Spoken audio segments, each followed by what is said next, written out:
السلام علیکم ورحمۃ اللہ وبرکاتہ۔ زبیر اتاری مکی حاضر ہے اور آپ اس وقت دیکھ رہے ہیں زبیر اتاری مکی یوٹیوب چینل۔ ساتھ ہی یہ بھی عرض کرتا چلوں، آپ ہمارے چینل پہ پہلی مرتبہ آئے ہیں تو سبسکرائب، لائک، کمنٹ کرنا نہ بھولیے گا، بیل آئیکن دبا دیجئے گا کہ ہر آنے والی نوٹیفیکیشن یعنی ویڈیو آپ کو ملتی رہے، آپ دیکھیں، علم حاصل کریں اور ثواب کے نیت سے آگے بھی شیئر کریں تاکہ دنیا میں بسنے والے دوسرے مسلمان بھی استفادہ حاصل کریں۔ آگے چلیے ویڈیو کی طرف بڑھتے ہیں۔ جیسا کہ ہم آپ کو بتا چکے ہیں، جنگ بدر کا ایک سبب عمر بن حضرمی کا قتل تھا، جس کی وجہ سے کفار مکہ کا اشتعال بہت زیادہ بڑھ چکا تھا اور ہر کافر کے زبان پر یہی نعرہ تھا کہ خون کا بدلہ خون لے کر ہم رہیں گے۔ مگر بالکل ہی ناگہا یہ صورت پیش آ گئی کہ کفار قریش کا وہ قافلہ جس کی تلاش میں حضور صلی اللہ علیہ وسلم مقام ذو العشیر تک تشریف لے گئے تھے، وہ قافلہ ہاتھ نہیں آیا تھا۔ بالکل ہی اچانک مدینے میں خبر پھیلی کہ اب وہی قافلہ ملک شام سے لوٹ کر مکہ جانے والا ہے، اور یہ بھی پتہ چل گیا کہ اس قافلے میں ابو سفیان بن حرب، عمر بن عاص وغیرہ کل 27 کے 40 افراد ہیں، اور کفار قریش کا مال تجارت جو اس قافلے میں ہے وہ بہت ہی زیادہ ہے۔ حضور صلی اللہ علیہ وسلم نے اپنے اصحاب سے فرمایا کہ کفار قریش کی ٹولیاں لوٹ مار کی نیت سے مدینے کے اطراف میں برابر گشت کرتی رہتی ہے، اور قرظ بن جابر فہری مدینے کی چراگاہ تک آ کر غارت غری اور ڈاکہ زنی کیا، لہذا کیوں نہ ہم بھی کفار قریش کے اس قافلے پر حملہ کر کے اس کو لوٹ لیں تاکہ کفار قریش کی شامی تجارت بند ہو جائے اور وہ ہم سے صلح کرنے پر مجبور ہو جائے۔ یعنی اس لیے ان کو لوٹنے کے لیے صحابہ کرام چلے تاکہ یہ صلح پر آمادہ ہو جائیں اور مسلمانوں پہ جو ظلم کر رہے تھے اس کام سے یہ رک جائیں۔ چنانچہ 12 رمضان المبارک 2 سنہ ہجری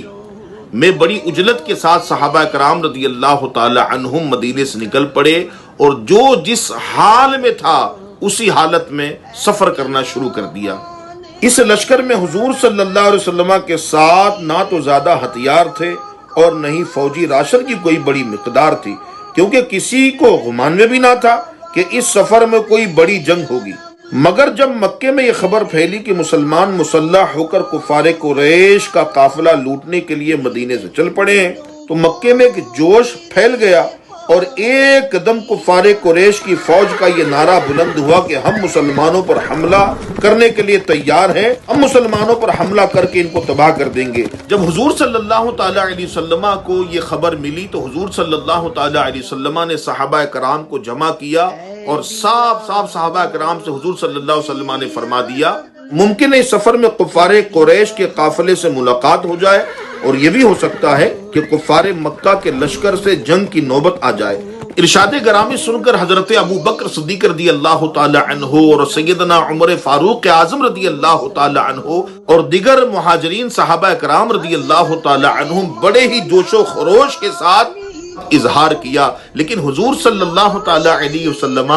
انصار صحابہ کی طرف دیکھ رہے تھے، کیونکہ انصار نے بیعت کرتے ہوئے مصطفیٰ کریم صلی اللہ تعالی علیہ وسلم سے یہ وعدہ کیا تھا کہ جب تک اہل مکہ مدینے پہ چڑھائی نہیں کریں گے ہم ان پہ حملہ نہیں کریں گے، اور یہاں مدینے سے باہر نکل کر جنگ کا معاملہ ہے۔ ارشاد گرامی سن کر قبیلہ خزرج کے سردار حضرت سعد بن عبادہ رضی اللہ تعالی عنہ وہی تھے، حضور کا چہرہ اقدس دیکھا اور سمجھ گئے، عرض کرتے ہیں یا رسول اللہ صلی اللہ علیہ وسلم آپ کا اشارہ ہماری طرف تو نہیں ہے، آقا خدا کی قسم اگر آپ کا ارشاد ہو جائے تو ہم سمندر میں بھی چھلانگ لگا دیں۔ ان کی بات سننے کے بعد انصار کے ایک اور سردار تھے حضرت مقداد بن اسود رضی اللہ تعالی عنہ نے، انہوں نے عرض کیا یا رسول اللہ صلی اللہ علیہ وسلم خدا کی قسم ہم جناب موسیٰ علیہ السلام کی قوم کی طرح یہ نہ کہیں گے کہ آپ اور آپ کا خدا جا کے لڑے، بلکہ ہم آپ کے دائیں سے، آپ کے بائیں سے، آپ کے آگے سے، آپ کے پیچھے سے ہم لڑتے رہیں گے۔ اللہ اکبر! ان دونوں سرداروں کے جذباتی جملے سن کر میرے آقا صلی اللہ تعالی علیہ وسلم کا چہرہ خوشی سے چمک اٹھا۔ اب مدینے سے نکل کر مدینے سے 1 میل کے فاصلے پر ایک میدان میں حضور صلی اللہ تعالی علیہ وسلم نے قافلے کا جائزہ لیا جو کم عمر کے لوگ تھے، جو بچے تھے، ان کو حضور صلی اللہ علیہ وسلم نے مدینہ واپس جانے کا حکم دے دیا کہ جنگ میں بچوں کا کیا کام۔ لیکن اسی جنگ کے اندر حضرت سعد بن وقاص رضی اللہ تعالی عنہ کے بھائی بھی شامل تھے،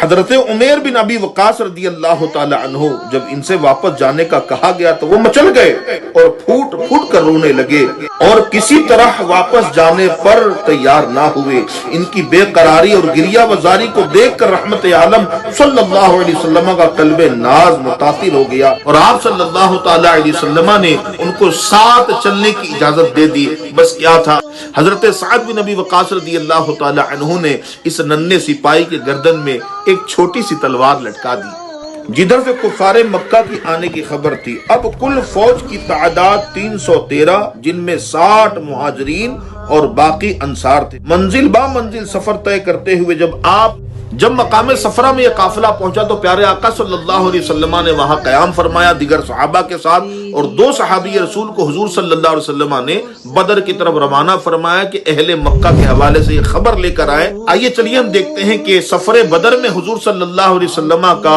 وادی صفرا میں کہاں قیام ہوا تھا، اور وادی صفرا کون سی وادی ہے، اس کے حوالے سے ہم آپ کو بتائیں گے اور دکھائیں گے بھی۔ آخری دن تک ہمارے ساتھ رہیے گا، اور ابھی تک آپ نے ہمارے چینل کو سبسکرائب، لائک، کمنٹ نہ کیا ہو تو کر لیں۔